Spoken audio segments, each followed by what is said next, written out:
Okay, so here we are live once again with another Masters Universe Origins unboxing, but this isn't just Masters Universe, it's also Stranger Things! Stranger Things X Masters Universe! Masters Universe X Stranger Things! And it is Skeletor and the Demogorgon. You can see the Demogorgon is in the package upside down because he is in the upside down.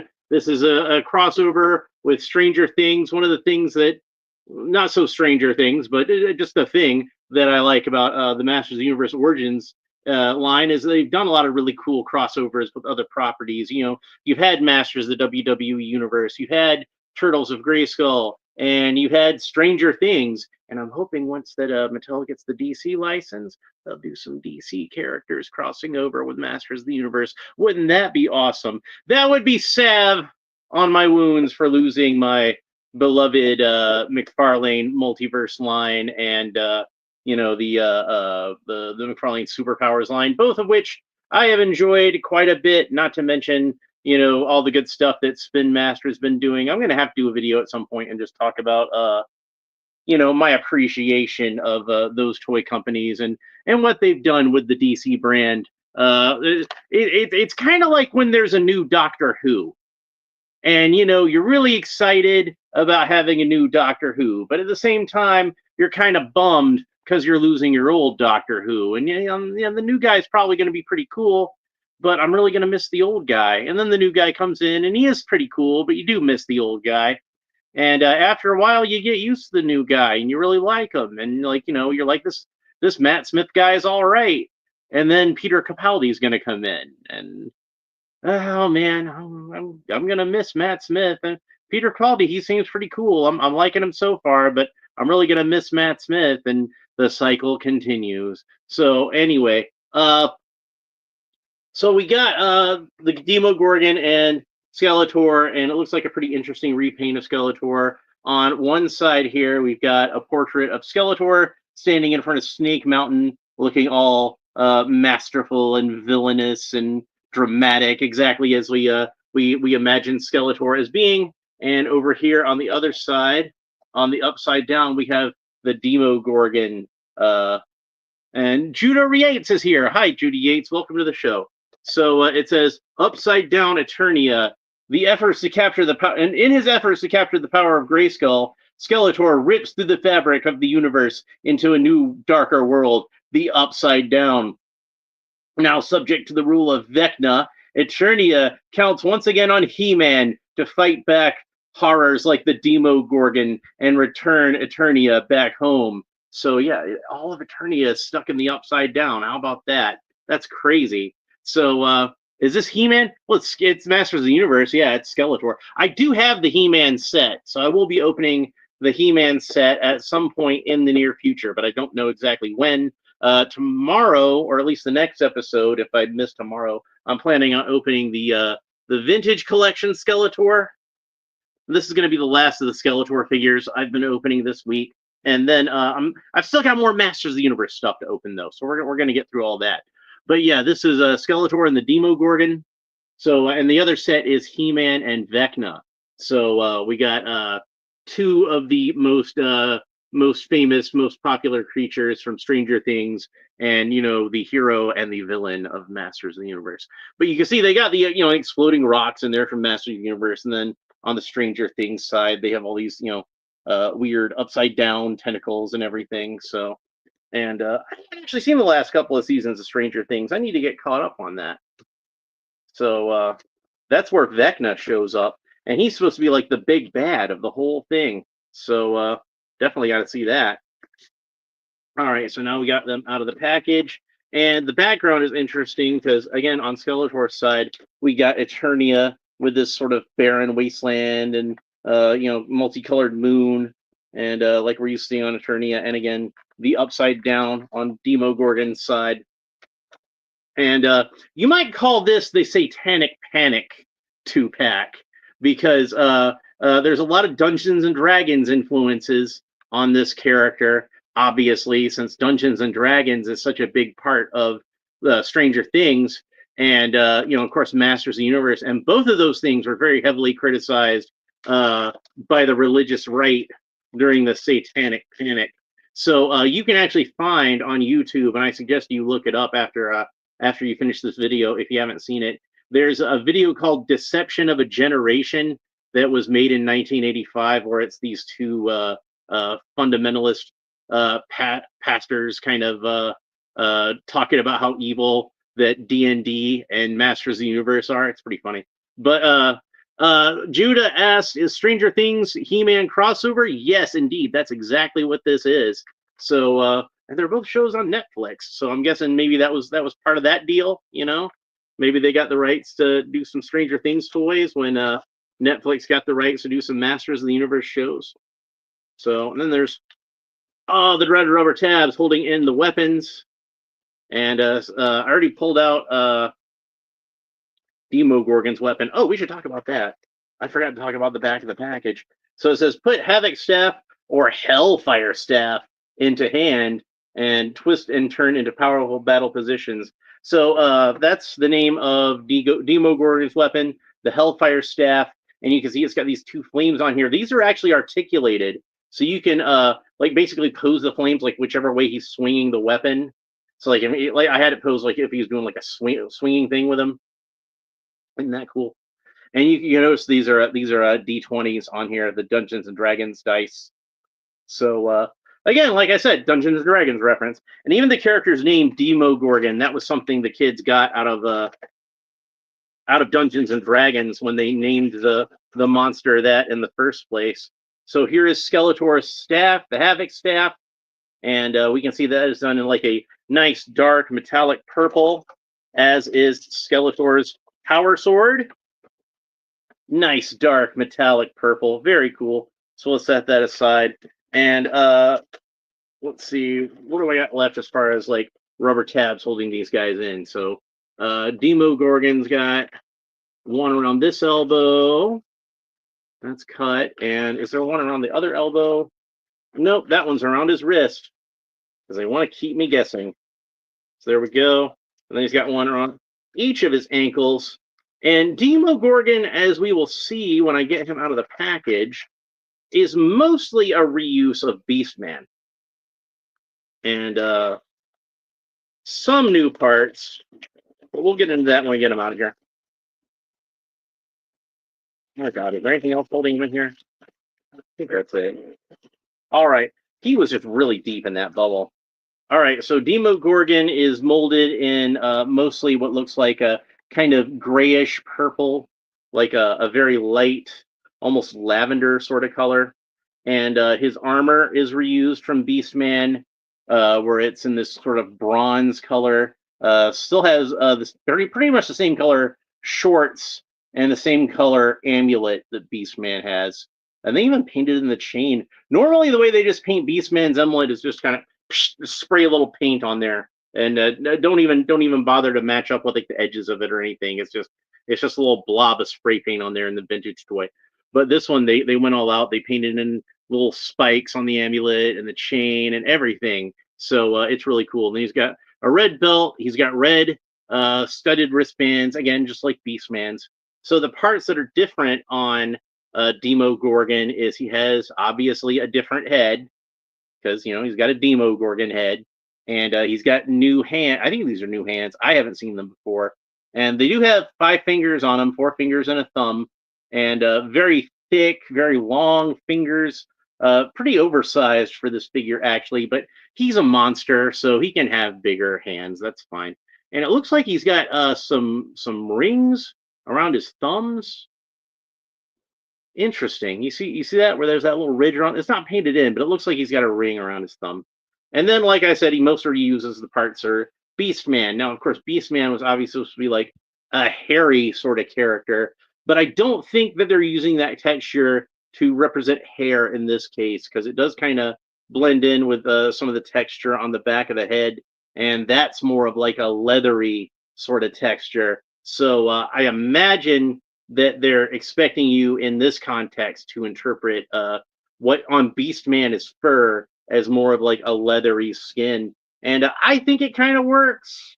I can see what they're going for, but I'm sure some people out there would be kind of like, why is he furry, and just not get it. It makes sense to me that somebody might think that. But yeah, other than that, all his armor is Beastman. If I can get another one of these for cheap, and I did get this one when it was on sale for half price, but they went back up, unfortunately. But if I can get another one of these for cheap at some point, I might actually buy a second one just so I can do a Beastman with bronze armor, because I think that would be really cool. Even if you're not a fan of Stranger Things, and I think most people have watched Stranger Things at this point, it's like, one of the biggest streaming shows there is. Uh, this is still, I think, like a really cool figure just to fit in with Masters of the Universe in general. Like, even if you're just unfamiliar with Stranger Things, this would be like a cool monster to have in your collection. All right, so let's go ahead and we'll talk about the articulation on Demogorgon, since his should be a little unique. I don't think I'm going to bother talking about it on Skeletor, because it's going to be pretty much the same as this, except maybe a little better because of certain things I'll get to in a second. But and we talk about the origins so much. I think we can just once skip talking about the articulation on Skeletor. All right, so Demogorgon can look up about that far, and I say look in like the loosest possible sense because he doesn't have eyeballs. He can look down about that far, tilt his head kind of quizzically from side to side, rotate the head all the way around, and of course the arms rotate all the way around the shoulders. They're gonna bump into that big old Demogorgon head though. The arms raise up about that far at the sides, and he's got a single joint of articulation at elbow, which extends about that far and bends in about that far. And his exceptionally large hands can rotate all the way around. They do have a horizontal hinge on them, so they can move back and forth somewhat, but since they are so large, not quite as much back and forth movement as we usually get on one of these Origins figures. Demogorgon can rotate all the way around, and by the way, this figure does come apart, so you can mix and match parts with other figures. Demogorgon can kick forward about that far, bend his knee about that far, has boot cut, even though he doesn't have boots. The mid calf cut rotates all the way around, mid shin cuff, whatever you want to call that. He's got kind of like the regular articulation that a Masters Universe usually has, but instead of going straight into his foot, it's got like a little bit of a longer ankle attached to the foot, probably to give him a little more height and have him stand just that much more taller than your standard Masters Universe figure. If we look at him next to Prince Adam, for example, even going past where the mouth opens up, just going to the top of his head, he's like a good at least like a third of an inch, maybe even half an inch taller than Prince Adam. So, which is, of course, the standard He-Man body. So there you go. Let's go ahead and have a look at him with the Hellfire staff. So there's that. And man, that is a creepy looking monster with a creepy looking weapon. And even with like, kind of the Easter egg of it being like, Dungeons and Dragons dice on the staff, I think it still kind of works as a threatening looking weapon. And with a little imagination, you can just imagine it's just like some kind of mace or something like that. All right, so let's go ahead and set Demogorgon aside. And we're going to look at Skeletor now. And Skeletor, of course, has rubber tabs holding him into the package. Because why wouldn't he? And this is going to be an interesting figure to talk about. And like I said, I'm going to forego talking about the articulation on this guy just because we've been over this so many times. And I just went over the articulation on a Masters of the Universe Origin. It's going to be pretty much the same. There might be some differences here and there. Like I said, I kind of think his head and his feet would pose a little better, not because of the joints, but because of the way that those parts are shaped. And much like Demogorgon, he is embedded deeply in this package. Oh, there we go. Got it. Look, I tried to warp this package to get this guy out of here. Pop that back into shape. I can toss that in the recycling later.